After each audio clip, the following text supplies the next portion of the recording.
चलिए फ्रेंड, मेरी पहली टिप होने वाली है नींबू को लेके। दोस्तों कई बार क्या होता है, हमें आधे नींबू की जरूरत होती है, आधे नींबू की जरूरत नहीं होती। तो हम क्या करते हैं, आधा नींबू यूज कर लेते हैं। लेकिन ये जो हमारा आधा नींबू होता है, इसको अगर हम ऐसे ही स्टोर करके रखें तो हमारा ये नींबू सूखने लगता है।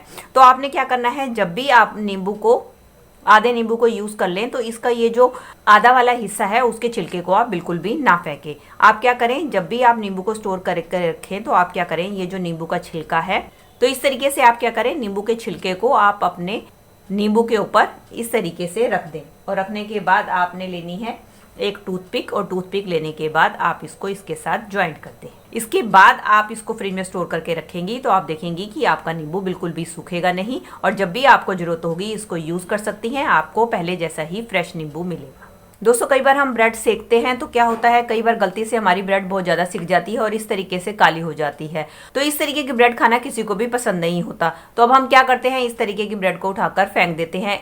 तो इसके लिए बहुत ही बढ़िया ट्रिक है कि आपने क्या करनी है, आपने लेनी है इस तरीके से छन्नी, और छन्नी लेने के बाद आपने क्या करना है, इस जली हुई ब्रेड के ऊपर आपने इस तरीके से छन्नी को फेरना है। इस तरीके से आपने छन्नी को अपने ब्रेड के ऊपर रब करना है। इससे क्या होगा, जितना भी एक्स्ट्रा जला हुआ पार्ट है वो सारा का सारा आपका इस तरीके से देख सकते हैं ये छन्नी में आ गया है। और आपकी ब्रेड भी देख सकते हैं कि कितनी साफ हो चुकी है। अब इस तरीके से जब भी आपकी ब्रेड जल जाए तो आप इस स्टिक को यूज करके अपनी ब्रेड को खाने लायक बना सकते हैं।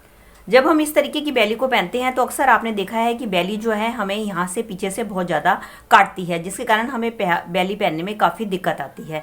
और अगर हम इस तरीके की चप्पल पहनते हैं तो आपने अक्सर देखा है ज़्यादातर हमारा इधर साइड में घाव हो जाता है, जिसके कारण हमें काफ़ी डिफिकल्टी होती है इसको पहनने के लिए। तो इसका बहुत ही बढ़िया जुगाड़ लेकर आई हूँ कि आपने क्या करना है, आपने लेनी है वैसलीन। वैसलीन लेने के बाद आपने क्या करना है, एक तो आपकी जो बैली है, चप्पल है, उस जहाँ भी साइड आपके काटती है, चाहे वो इधर की साइड से काट रही है या इधर की साइड, उस तरफ पे आपने क्या करना है, इस तरीके से वैसलीन को लगा देना है। और साथ ही साथ आपने वैसलीन को अपने पैरों पर भी लगाना है जहां पर आपके चप्पल काटती है। इस तरीके से आपने चप्पल और पैरों पे दोनों तरफ वैसलीन लगाने के बाद अगर आप इसको चप्पल को पहनेंगे तो आप देखेंगे बिल्कुल भी आपकी चप्पल काटेगी नहीं और आपको पहनने में कोई दिक्कत भी नहीं आएगी। चलिए फ्रेंड, बढ़ते हैं अगली टिप की तरफ। मेरी अगली टिप होने वाली है मटर को लेके। दोस्तों जैसे ही सर्दियां जाने लगती हैं हमारे मटर भी उसके साथ साथ चले जाते हैं, और अगर हमें ऑफ सीजन में मटर को खाना होता है तो आपने देखा ही है कि मटर हमें काफ़ी महंगे दामों पर मिलते हैं। तो क्यों ना हम सीजन में ही अपने मटर को स्टोर करके रख लें।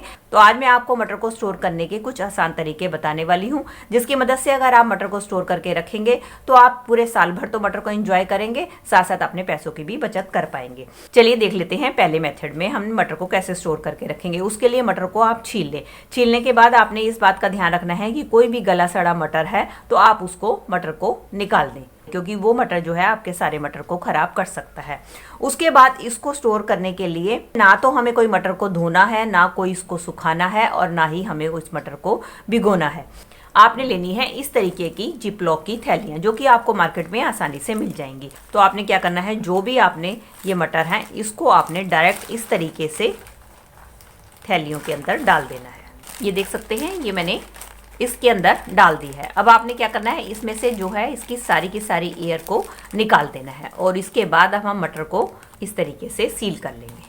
अगर आपके पास इस तरीके की जिपलॉक की थैली नहीं है तो आप नॉर्मल इस तरीके की जो सब्जी की पॉलिथीन होती है उसका भी इस्तेमाल कर सकते हैं।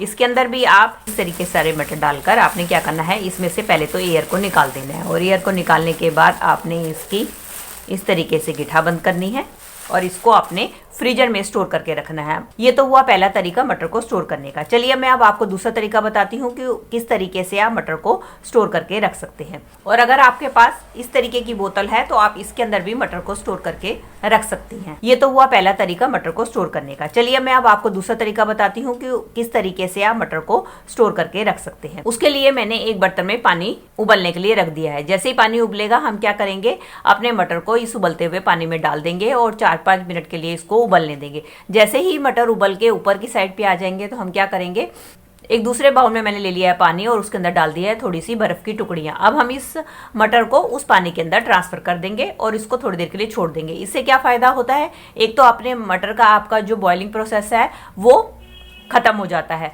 दूसरा क्या होता है, आपके मटर हरे बने रहते हैं, इनका कलर बिल्कुल भी खराब नहीं होता है। अब हम क्या करेंगे, इस मटर को थोड़ी देर के लिए पानी में पड़े रहने देंगे और इसके बाद हम इसको छान लेंगे। इस मटर को निकाल लेंगे और एक सूखे कपड़े के ऊपर डालकर इसको सुखा लेंगे।